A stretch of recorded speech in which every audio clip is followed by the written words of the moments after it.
Vande Mataram friends, केम छो? मजामां?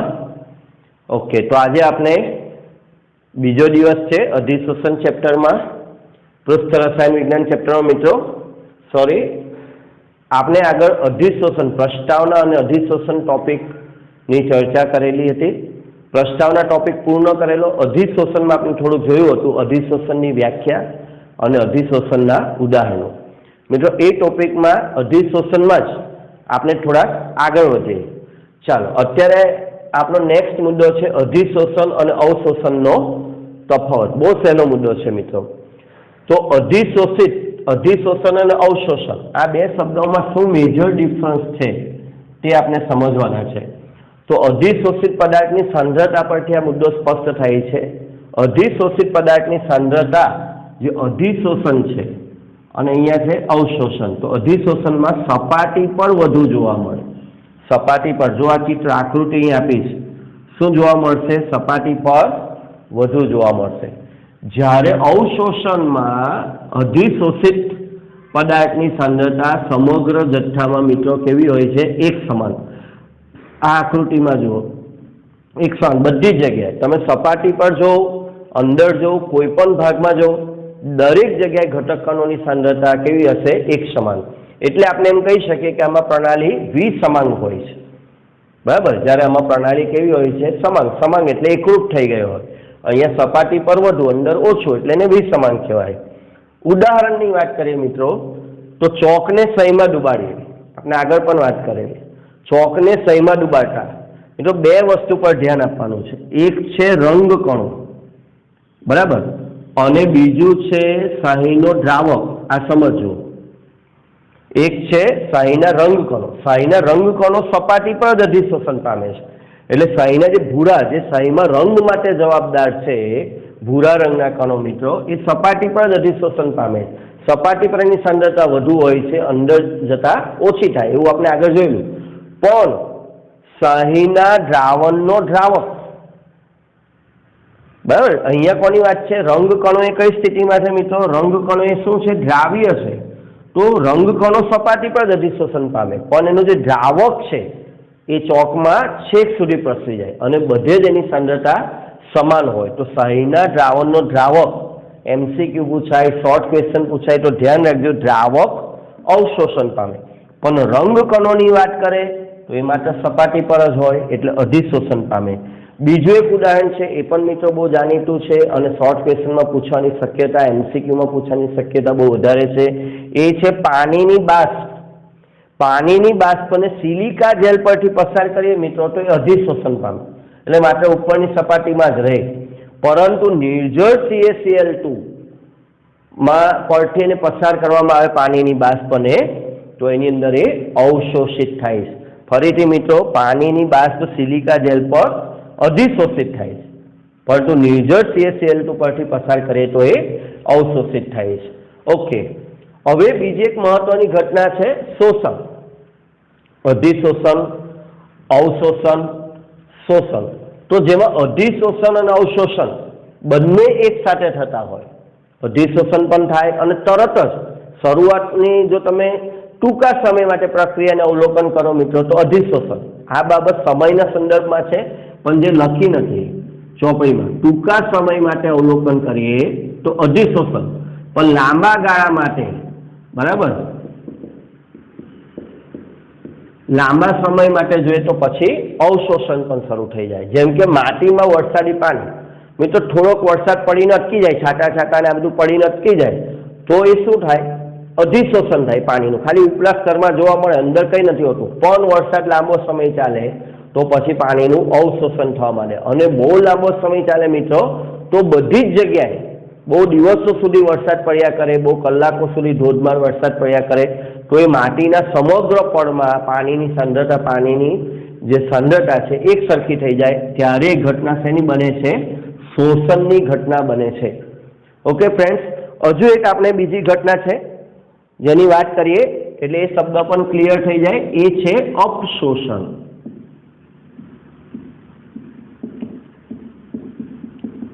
अपशोषणनी घटना। तो आज अपशोषणनी घटना है मित्रों ए अधिशोषणथी विरुद्ध है।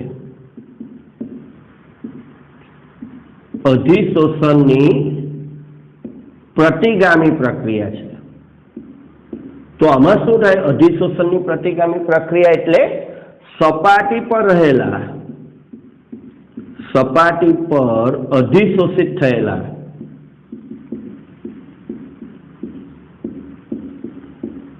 ઘટક કણો, બરાબર, પછી વાયુના હોય, પ્રવાહીના હોય કે ઘન પદાર્થના હોય, સપાટી પર અધિશોષિત થયેલા ઘટક કણો દૂર થાય, સપાટી પરથી દૂર થાય।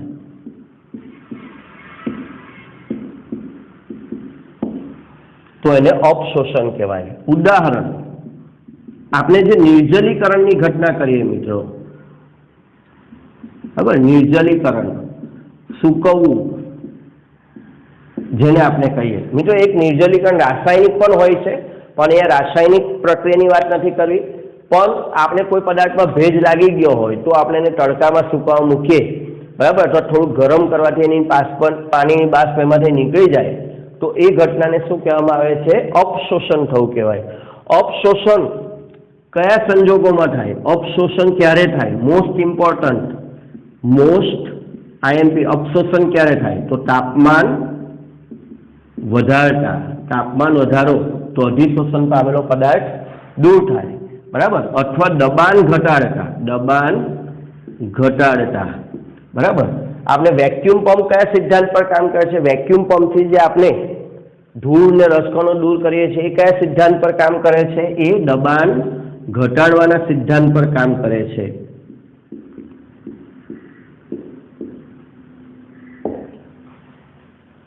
ઓકે ફ્રેન્ડ્સ, તો મિત્રો હવે આપણે ખૂબ જ અગત્યનો ટોપિક, મોસ્ટ ઇમ્પોર્ટન્ટ થિયરી જોઈએ, એ છે અધિશોષણની ક્રિયાવિધિ સમજાવો। મિત્રો આને હું મોસ્ટ ઇમ્પોર્ટન્ટ ક્વેશ્ચનમાં મૂકીશ લખવાના। ઓકે, તો સૌ પ્રથમ આપણે અધિશોષણની ક્રિયાવિધિમાં અધિશોષણ શા માટે થાય છે એ આપણે સમજીએ। તો મિત્રો, કોઈ પણ પદાર્થની અંદર જે ઘટક કણો હોય છે એ બે સ્થિતિમાં વહેંચાયેલા હોય છે। એક હોય છે સપાટી પર રહેલા કણો અને બીજા હોય છે અંદરના જથ્થામાં કણો। કોઈ પણ ઘન કે પ્રવાહી, વાયુની આપણે વાત નથી કરતા, ઘન કે પ્રવાહી, ધારો કે હું એને અહીંયાથી કાઢી નાખું તો આ ઘન પદાર્થમાં કન્વર્ટ થઈ જાય, બરાબર, અથવા પ્રવાહી પણ હોઈ શકે। તો સપાટી પર રહેલા જે કણો છે એની જો વાત કરીએ તો એની અંદર રહેલો ઘટક કણ તેની ચારે બાજુ સમાન પરમાણુ કણોથી ઘેરાયેલો નથી। એની એક બાજુ આ તેના જેવા ઘટક કણ છે મિત્રો, અહીંયા એની એક બાજુ આ તેના જેવા ઘટક કણ છે, પણ ઉપરની બાજુ કંઈ નથી। એટલે કે અસંતુલિત અથવા અવશેષી બળો, અવશેષી આકર્ષણ બળો છે, એટલે કે તેનું જે આકર્ષણ બળ છે એ હજી સંતૃપ્ત થયું નથી। ચાલો, ક્યારે ખબર પડશે? જો જથ્થામાં, અંદરના એટલે ગમે ત્યાં, અહીંયાથી માંડીને ગમે ત્યાં જે કણ રહેલો હોય તે શું હોય મિત્રો? ચારે બાજુથી સમાન પ્રકારના કણો વડે ઘેરાયેલો હોય। ચારે બાજુથી સમાન પ્રકારના કણો વડે ઘેરાયેલો હોય એટલે બધી જ બાજુથી એક સરખું આકર્ષણ બળ લાગતું હોય, એટલે હવે તેની કોઈને આકર્ષવાની શક્તિ રહી હોતી નથી। પણ આ જે સપાટી પરનો કણ છે એના આકર્ષણ બળો સંતુલિત નથી, એટલે હંમેશા આ જે સપાટી પર ઉપર સપાટીના સંપર્કમાં આવતા કોઈ કણો હશે તો એની પર એ શું લગાડશે મિત્રો? શું લગાડશે?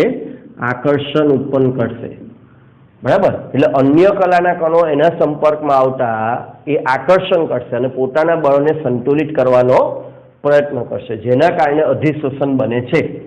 મિત્રો, અહીં એક બીજો શબ્દ આપણે સમજવાનો છે, એ છે પૃષ્ઠ ઉર્જા। તો આજે અવશોષી બળોને કારણે સપાટી પરના અણુઓની ઉર્જા વધે છે। પહેલા અવશેષી બળોને કારણે સપાટી પરના અણુઓની ઉર્જા વધારે હોય છે, જેને પૃષ્ઠ ઉર્જા કહે છે, બરાબર। પૃષ્ઠ ઉર્જા પહેલા કેવી હોય છે? વધુ હોય છે, પણ જ્યારે તે અધિશોષણ કરી લે છે, અધિશોષણ એ મિત્રો એક આકર્ષણની ઘટના છે, તો આકર્ષણ વધે ઉર્જા ઘટે, સિમ્પલ નિયમ છે, આકર્ષણ વધે ઉર્જા ઘટે। તો જેમ જેમ અધિશોષણ થતું જાય છે તેમ પૃષ્ઠ ઉર્જા ઘટે છે। મિત્રો, આ સેન્ટેન્સ બહુ અગત્યનું છે, ધ્યાન રાખજો। અધિશોષણ થવાથી પૃષ્ઠ ઉર્જામાં શું થાય છે? ઘટાડો। પહેલા પૃષ્ઠ ઉર્જાનું મૂલ્ય કેવું હોય છે? વધુ હોય છે। જેમ જેમ અધિશોષણ થતું જાય, આકર્ષણ થતું જાય, પૃષ્ઠ ઉર્જા ઘટે છે। હવે મિત્રો આપણે આગળ જોઈએ અધિશોષણ થિયરી ચાલુ જ છે, ચોપડીમાં સંપૂર્ણ પેરેગ્રાફ ટાઈપ આપ્યું છે, પણ તમને પરીક્ષામાં તમને અહીંયા સમજવામાં સરળતા પડે એટલે મેં એને નાના નાના ટુકડાઓમાં વહેંચી દીધું છે. અને મિત્રો જો આ પ્રમાણે મેં તમને કેટલી વાર કીધું છે કે આ પ્રમાણે તમારી નોટબુક બનાવશો તો તમને પણ બહુ સારું યાદ રહેશે. ઓકે, તો આપણે એને એમ કહીએ કે અધિશોષણને અસર કરતા પરિબળ એવું આપણે અંદરથી છૂટું પાડીએ. તો પહેલું છે સંપર્ક સપાટીનું ક્ષેત્રફળ. સંપર્ક સપાટીનું ક્ષેત્રફળ એટલે શું મિત્રો? 11મા ધોરણમાં ઘણી બધી વાર આપણે સમજીને આવ્યા છે. એક મોટો ટુકડો લઈએ અને એક નાનો બારીક દળેલો ભૂકો લઈએ ટુકડાનો, બરાબર. દાખલા કે ચારકોલનો મોટો ટુકડો લઈએ, આપણે આગળ વાત કરેલી, અને બારીક દળેલો ચારકોલ લઈએ અને આ બંનેની મદદથી રંગ શોષવાનો આપણે ટ્રાય કરીએ, હલાવીએ. શેમાં રંગ જલ્દી શોષાઈ જશે અને વધારે શોષાશે? યસ, બારીક દળેલા ભૂકામાં. કેમ? કારણ કે તેની સંપર્ક સપાટીનું ક્ષેત્રફળ વધારે છે. તો સંપર્ક સપાટીનું ક્ષેત્રફળ સમપ્રમાણ, મિત્રો ટૂંકમાં યાદ રાખતા થાવ, લખો વધારે પણ યાદ ટૂંકમાં રાખો, સમપ્રમાણમાં. એટલે જેમ સંપર્ક સપાટીનું ક્ષેત્રફળ વધુ તેમ અધિશોષણની ઘટના વધુ, અથવા એક મોટા ટુકડા કરતા બારીક દળેલો ભૂકો લઈએ તો વધુ અધિશોષણ થશે. ઓકે, અધિશોષણ ઉષ્મા.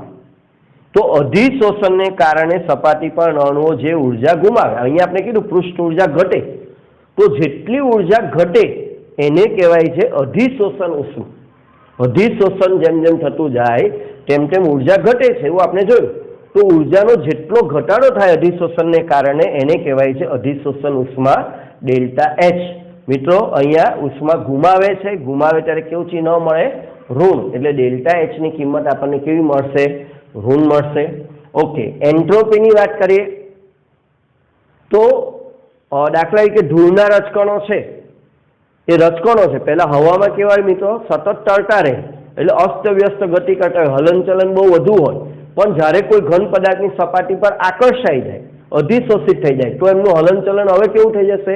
એકદમ ઓછું થઈ જશે, અથવા તો બંધ જેવું થઈ જશે. હવે માત્ર તે પોતાના સ્થાનની આસપાસ દોલન કરી શકે, પણ હલનચલન હવે એનું થશે નહીં. ઓકે, તો એન્ટ્રોપીમાં શું થયો?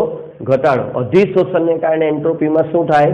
ઘટાડો. ધારો કે પાણીની અંદર આપણે CO2 વાયુનું અધિશોષણ કરીએ, બરાબર. પાણીના સંપર્કમાં ઓક્સિજન વાયુ છે, વાટરનો નાઇટ્રોજન વાયુ છે, તો ઉપર જ્યારે વાયુ કલામાં હોય ત્યારે અસ્તવ્યસ્ત, બહુ ઝડપથી ગતિ કરતા હોય અને ખૂબ જ અસ્તવ્યસ્ત, એટલે એન્ટ્રોપી બહુ વધારે હોય. પણ જેવાય પાણીમાં દાખલ થયા, દ્રાવણ બન્યું કે તરત જ એન્ટ્રોપીમાં શું થશે? ઘટાડો થશે. એટલે અધિશોષણની ઘટનામાં એન્ટ્રોપી ઘટે. ડેલ્ટા એસ નું મૂલ્ય કેવું મળે છે? ઋણ મળે છે મિત્રો. ઓકે, હવે મુક્ત ઉર્જાની વાત કરીએ તો મુક્ત ઉર્જાનું મૂલ્ય કેવું હશે? ધન હશે કે ઋણ હશે? તો અધિશોષણ એ કેવી ઘટના છે? અધિશોષણ આપણે કરવું પડે, આપણે કોઈ જગ્યાએ ધૂળ લગાડવી પડે, કોઈ જગ્યાએ કચરો કરવો પડે, કોઈ સપાટી પર નહીં. આજે ધૂળના રજકણો છે, આ એક ઉદાહરણ છે ધૂળના રજકણો દ્વારા. આમ તો બધું બહુ અધિશોષણ કહી શકાય મિત્રો, પણ આપણા કપડા પર દાખલા કે ચા ધોવાય તો તરત જ ડાઘ પડી જવાની ઘટના થાય, એ આપમેળે છે, આપણે રોકવી પડે, બરાબર. એટલે જે મુક્ત જે અધિશોષણની ઘટના છે, કઈ ઘટનાઓમાં આવે છે? સ્વયંસ્ફુરિત ઘટના, આપમેળે બનતી ઘટના છે. અને આપમેળે બનતી ઘટનાઓમાં મુક્ત ઉર્જા ઘટે. એ આપણે સંતુલનમાં શીખીને આવ્યા, થર્મોડાયનેમિક્સમાં શીખીને આવ્યા. માટે આ જે અધિશોષણની પ્રક્રિયા છે એના માટે ડેલ્ટા જી નું મૂલ્ય પણ કેવું મળે મિત્રો? ઋણ મળે. મિત્રો એક બહુ મહત્વની બાબત એન્ટ્રોપી, આ આપમેળે બનતી ઘટના છે. આપણે જોયું કે આપમેળે બને છે. કેવી છે? આપમેળે બનતી ઘટના છે. તે છતાં અહીંયા ડેલ્ટા એસ નું મૂલ્ય કેવું મળે છે? ઋણ મળે. આપમેળે છતાં ડેલ્ટા એસ નું મૂલ્ય ઋણ મળે છે. તો આ એક અપવાદ છે મિત્રો. શું છે? અપવાદ છે. ધ્યાન રાખજો. એન્ટ્રોપી કઈ ઘટના આપમેળે બનતી હોવા છતાં ડેલ્ટા એસ નું મૂલ્ય ઋણ મળે મિત્રો? Most important question. નીચે પૈકી કઈ ઘટનામાં આપમેળે બનવા છતાં એન્ટ્રોપીનું મૂલ્ય ઘટે છે અથવા ઋણ મળે છે? તો એ છે અધિશોષણની ઘટના. અથવા 3-4 ઘટનાઓ તમને આપી હશે, એમાંથી અધિશોષણની ઘટના તમારે પસંદ કરવી. ઓકે મિત્રો, હવે આપણે આપણું જે સૂત્ર છે મુક્ત ઉર્જા, આ બધાનો સંબંધ ડેલ્ટા જી, ડેલ્ટા એચ અને ડેલ્ટા એસ ના સંબંધનું સૂત્ર જાણીતું છે. ડેલ્ટા જી બરાબર delta H minus T into delta S. થોડીક મેથેમેટિકલ ચર્ચા કરીએ. ચાલો, ડેલ્ટા જીનું મૂલ્ય કેવું છે? ઋણ છે. ડેલ્ટા એચનું મૂલ્ય ઋણ છે. ડેલ્ટા એસનું મૂલ્ય ઋણ છે. તો હવે આ ઋણ છે, આ ભાગ પણ ઋણ છે, તો આ ભાગની કિંમત આપણને કેવી મળશે? પ્લસ મળશે. એટલે કે -t ઇન્ટુ ડેલ્ટા એસનું મૂલ્ય કેવું છે? -t ઇન્ટુ ડેલ્ટા એસનું મૂલ્ય ધન છે. આ ઋણ છે. તો હવે મારે આ જવાબ ઋણ જોઈએ છે. ઋણ જોઈએ છે તો ઋણ ક્યારે હોય? ડેલ્ટા જી ઋણ ક્યારે હોય? જ્યારે ડેલ્ટા એચનું મૂલ્ય કેવું હોવું જોઈએ? વધુ ઋણ. ડેલ્ટા એચ ઋણ છે, -t ઇન્ટુ ડેલ્ટા એસનું મૂલ્ય માઇનસ માઇનસ થઈને પ્લસ થઈ ગયું છે. Minus minus plus. તો માઇનસ પ્લસ અસમાન નિશાની બાદ બાકી, અને આપણે ઋણ કિંમત આપમેળે થાય છે એટલે ડેલ્ટા જી તો ઋણ જ હોય.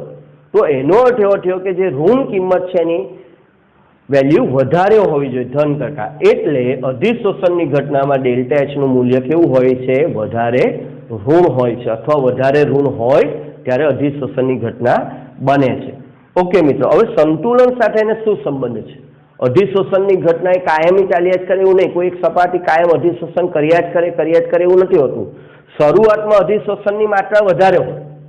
જ્યારે મુક્ત સપાટી હોય, ખાલી સપાટી હોય, ત્યારે અધિશોષણની માત્રા વધારે હોય. એટલે શરૂઆતમાં ડેલ્ટા એચનું મૂલ્ય વધારે ઋણ મળે. બરાબર, શરૂઆતમાં એ ઝડપથી આકર્ષે અને ડેલ્ટા એચનું મૂલ્ય આપણને વધુ ઋણ મળે. બરાબર, પરંતુ જેમ જેમ જેમ આકર્ષણ થતું જાય, ઉપરની સપાટી ધીમે ધીમે ધીમે કણોથી ભરાતી જાય, તેમ તેમ આકર્ષણ ઓછું થતું જાય, એટલે ડેલ્ટા એચનું મૂલ્ય ઘટવા માંડે. એટલે કે વધુ ઋણમાંથી કઈ તરફ જાય મિત્રો? ઓછા ઋણ તરફ જાય. હવે એ ઓછું ઋણ થાય તો ઓછું ઋણ થતા થતા થતા એક સમય એવો આવે કે ડેલ્ટા એચનું મૂલ્ય અને -t ડેલ્ટા એસનું ધન મૂલ્ય, ડેલ્ટા એચનું ઋણ મૂલ્ય અને -t ડેલ્ટા એસનું ધન મૂલ્ય કેવું થઈ જાય? સમાન થઈ જાય. અને જ્યારે સમાન થાય એટલે ડેલ્ટા જી 0, અને ડેલ્ટા જી 0 થાય એટલે મિત્રો સંતુલન સ્થપાય. તો અહીં આપણે અધિશોષણની ક્રિયાવિધિ સમજા.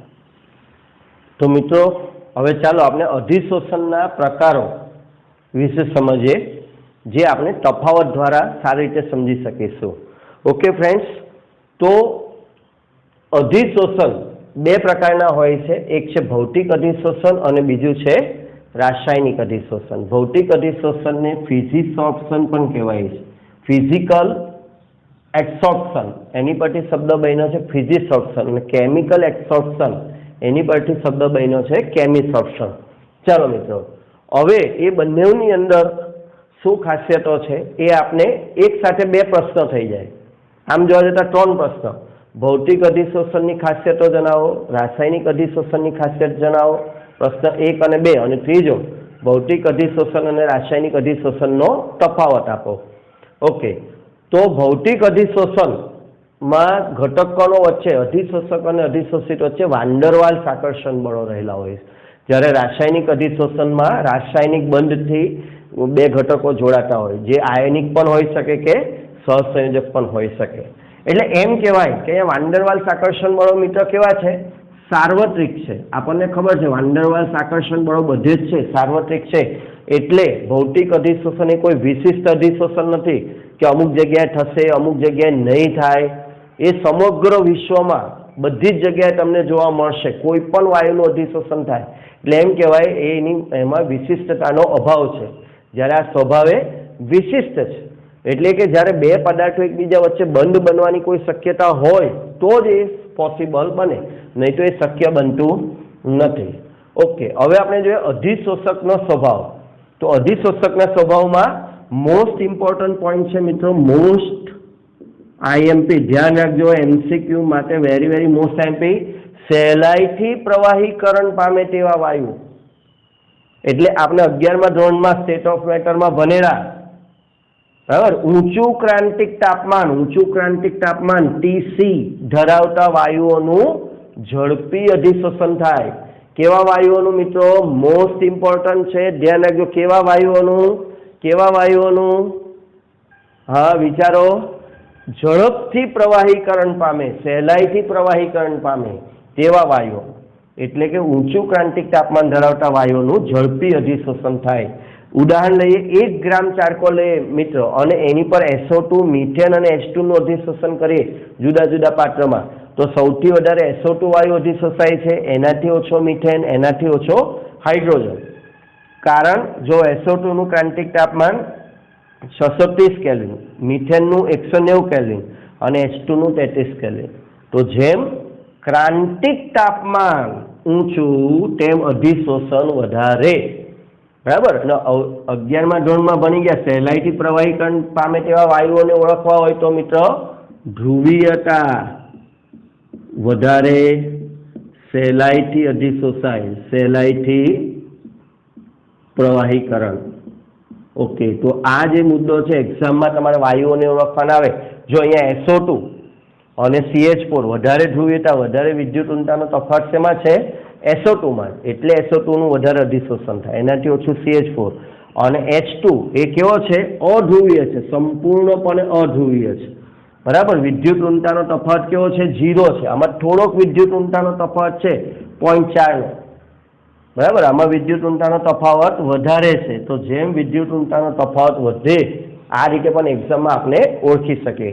ઓકે, અહીંયા શું થશે? રાસાયણિક અધિશોષણમાં જે વાયુઓ રાસાયણિક પ્રક્રિયા કરી શકે અધિશોષક સાથે તે જ અધિશોષણ પામે. જેમ કે ધાતુ પર ઓક્સિજનનું અધિશોષણ થાય. કેમ? કઈ ધાતુઓ પર થાય? જ્યાં ઓક્સાઇડ બનતા હોય તો લોખંડની સપાટી પર ઓક્સિજનનું અધિશોષણ થઈ શકે ઓક્સાઇડ બનવાને કારણે. બરાબર. પણ સોનાની સપાટી પર થતું નથી. એ જ પ્રમાણે સંક્રાંતિ ધાતુઓ છે મિત્રો, એની પર હાઇડ્રોજન વાયુ અધિશોષાઈને શું બને છે? હાઇડ્રાઇડ બને છે. હાઇડ્રાઇડ રાસાયણિક બંધ બને છે. ઓકે, પ્રતિવર્તી સ્વભાવની વાત કરીએ. પ્રતિવર્તીયતા, તો આ જે ભૌતિક અધિશોષણ છે પ્રતિવર્તી છે મિત્રો, એટલે સહેલાઈથી થઈ પણ શકે અને સહેલાઈથી રિમૂવ પણ થઈ શકે. બરાબર. એ કોઈ વસ્તુ પર ધૂળ લાગવા જેવું છે, આપણે એને સહેલાઈથી લાગી પણ જાય અને આપણે સહેલાઈથી બહુ મોટા પ્રયત્નો કર્યા વિના આપણે સહેલાઈથી એને દૂર પણ કરી શકીએ.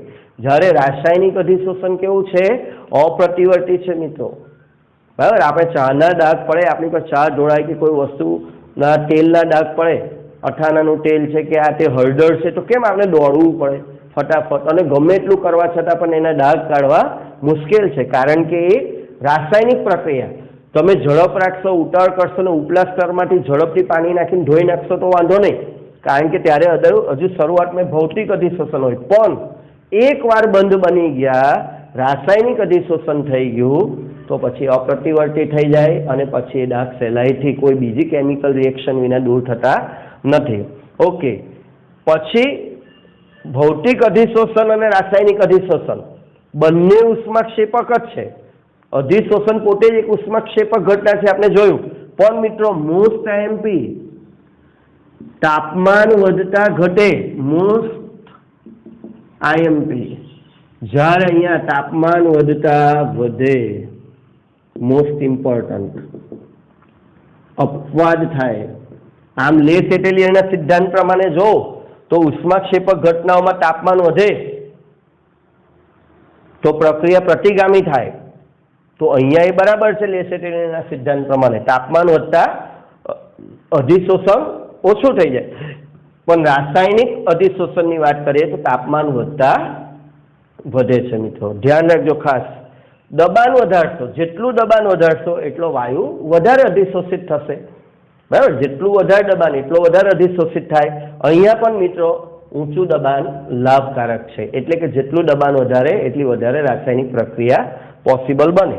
ઓકે, અધિશોષણ એન્થાલ્પી, અધિશોષણ ઉષ્માની વાત કરીએ તો મિત્રો આ જે ભૌતિક અધિશોષણ છે એમાં આકર્ષણ તો થાય છે, પણ નબળું આકર્ષણ હોવાને કારણે માત્ર 20 થી 40, -20 થી -40 ઋણ ઉષ્માક્ષેપક એટલે ઋણ નિશાની લગાવવાની, -20 થી -40 કિલોજૂલ પ્રતિ મોલ જેટલી ઉષ્મા ઉત્પન્ન થાય છે. જ્યારે અહીં રાસાયણિક બંધ બનતા હોવાને કારણે -80 થી -240 કિલોજૂલ પ્રતિ મોલ જેટલી ઉષ્મા ઉત્પન્ન થાય છે.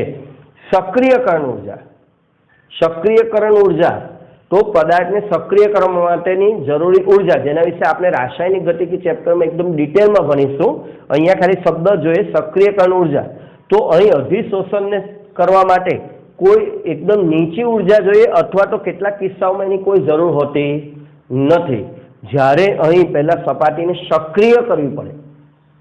ભૌતિક અધિશોષણ કરવા માટે સપાટીને કોઈ સક્રિય કરવી એટલે ગરમ કરવી, આ તે કરવી એવું કંઈ જરૂર નથી. પણ રાસાયણિક અધિશોષણમાં સપાટીને સક્રિય કરવી જરૂરી છે. એટલે પહેલાં થોડું ગરમ કરીએ, ખરબચડું કરીએ, આવું બધું સક્રિય કરવી જરૂરી છે. અને ઊંચી સક્રિયકરણ ઉર્જા ધરાવે છે. કેવી ધરાવે છે? ઊંચી સક્રિયકરણ ઉર્જા મળે ત્યારે જ એ પ્રક્રિયા, ત્યારે જ રાસાયણિક અધિશોષણ થાય છે. એની સક્રિયકરણ ઉર્જા ખૂબ જ વધુ હોય છે મિત્રો. અને આથી તેનું એક બીજું નામ છે, રાસાયણિક અધિશોષણનું એક બીજું નામ છે સક્રિયકૃત અધિશોષણ. રાસાયણિક અધિશોષણનું એક બીજું નામ છે સક્રિયકૃત અધિશોષણ. તો મિત્રો ચાલો ભૌતિક અધિશોષણ અને રાસાયણિક અધિશોષણના બાકીના એક બે મુદ્દાઓ જોઈ લઈએ. હવે બાકી રહી છે સપાટીનું ક્ષેત્રફળ. તો મિત્રો સપાટીનું ક્ષેત્રફળ આપણે આગળ પણ સમજ્યા છે. જેમ સંપર્ક સપાટીનું ક્ષેત્રફળ વધારે તેમ ભૌતિક અધિશોષણ પણ વધારે થશે. એટલે કે મેં ટૂંકમાં લખ્યું છે સમપ્રમાણ. એક્ઝામમાં પૂરું લખવું તમારે. જેમ સંપર્ક સપાટીનું ક્ષેત્રફળ વધારે તેમ ભૌતિક અધિશોષણ વધારે. તે જ પ્રમાણે સેમ, અહીંયા કોઈ તફાવત નથી મિત્રો, બરાબર, સરખું જ છે. રાસાયણિક અધિશોષણ પણ સંપર્ક સપાટીના ક્ષેત્રફળના સમપ્રમાણમાં. એટલે જેટલી સંપર્ક સપાટીનું ક્ષેત્રફળ વધારે એટલું રાસાયણિક અધિશોષણ વધારે થશે. સંપર્ક સપાટીનો અર્થ શું છે મિત્રો? સંપર્ક સપાટીનું ક્ષેત્રફળ એટલે હા, એ જ જૂની વાત. એક મોટા ટુકડા કરતાં આપણે શું લેવું પડે? બારીક દળેલો ભૂકો. જેટલું વધારે બારીક દળેલો ભૂકો લઈશું એટલું વધારે ઝડપથી અધિશોષણ થશે, એટલી વધારે ઝડપથી રાસાયણિક પ્રક્રિયા થશે.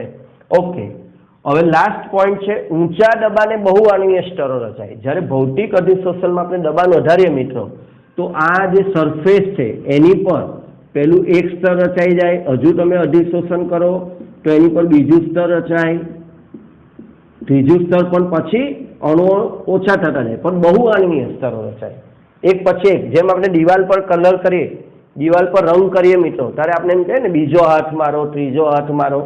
કેમ? કારણ કે ભૌતિક અધિશોષણ છે. ત્યાં એકવાર સપાટી પર પહેલી એકવાર તમે રંગ કરી દેશો તો બધા છિદ્રો પૂરાતા નથી, બધા છિદ્રો નથી પૂરાતા.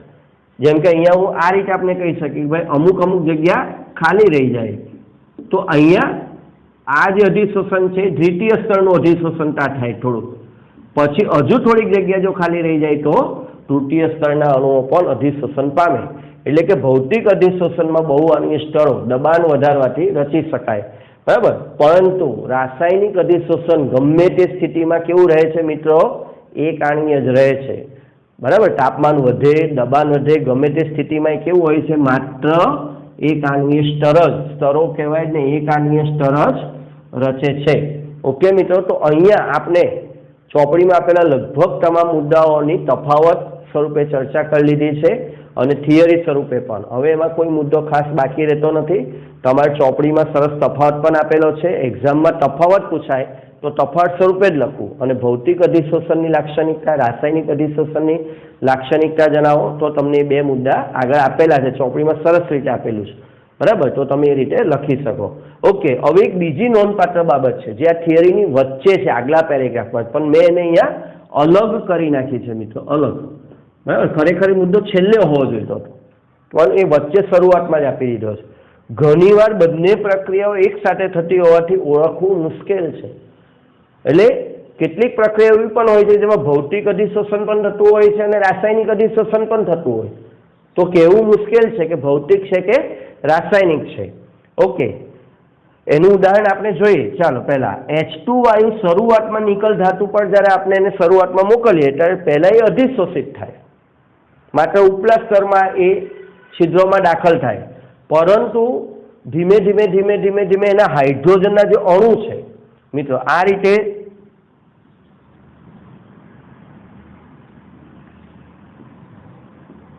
આ નિકલ છે,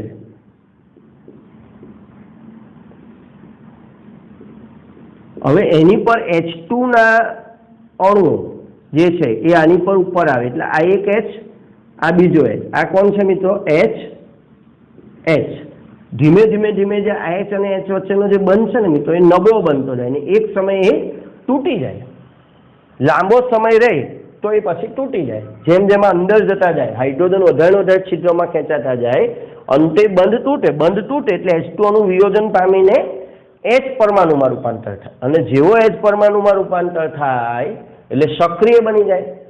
અણુ તૂટીને પરમાણુઓ ખૂબ જ સક્રિય હોય એટલે તરત જ પછી નિકલના પરમાણુઓ સાથે રાસાયણિક બંધ બનાવી લે અને હાઇડ્રાઇડમાં રૂપાંતરિત થઈ જાય ત્યારે એનું કયું અધિશોષણ કહેવાય? રાસાયણિક અધિશોષણ. એટલે નિકલ ધાતુ પર હાઇડ્રોજન વાયુનું વાયુ અધિશોષિત થાય છે, ભૌતિક અધિશોષણ પામે છે કે રાસાયણિક અધિશોષણ? તો મિત્રો શરૂઆતમાં ભૌતિક અધિશોષણ હોય છે, પણ જ્યારે જેમ જેમ સમય જાય ને એક સમયે હાઇડ્રોજન અણુ હાઇડ્રોજન પરમાણુમાં વિયોજિત થાય ત્યારે બંધ બનવાને કારણે રાસાયણિક અધિશોષણ પામે છે. આ બાબતને ધ્યાન રાખજો. પછી એક બીજો મહત્વનો મુદ્દો છે, નીચા તાપમાને થતું ભૌતિક અધિશોષણમાં તાપમાન વધારવામાં આવે તો એ રાસાયણિક અધિશોષણમાં ફેરવાઈ શકે છે. બરાબર, નીચું તાપમાન હોય ત્યારે રાસાયણિક અધિશોષણ, તાપમાન વધારતા જઈએ તો કોઈ એક તાપમાન એવું પણ મળે કે જ્યારે તે રાસાયણિક અધિશોષણમાં ફેરવાઈ જાય. ઓકે ફ્રેન્ડ્સ, તો આટલું આપણે અધિશોષણના પ્રકારોમાં જોયું. હવે મિત્રો શું હોમવર્ક કરવાનું એ તો તમને ખ્યાલ જ હોય. આ જેટલું પણ ચાલી ગયું છે એને વ્યવસ્થિત સ્વરૂપે લખવાનું. બરાબર, તમારે આજે ઘન પદાર્થ ભૌતિક અધિશોષણની લાક્ષણિકતા, રાસાયણિક અધિશોષણની લાક્ષણિકતા અને ભૌતિક અધિશોષણ અને રાસાયણિક અધિશોષણનો તફાવત, આ 3 પ્રશ્નો લખવાના. ઓકે મિત્રો, અને આની સાથે વર્કશીટ આપું છું. તો વર્કશીટમાંથી હવે તો તમને ખ્યાલ જ હોય કે જે ટોપિક છે આપણે જે ચાલી ગયા એને લગતા MCQ તમારે એક્સરસાઇઝ 1 માંથી સોલ્વ કરવાના. Okay friends.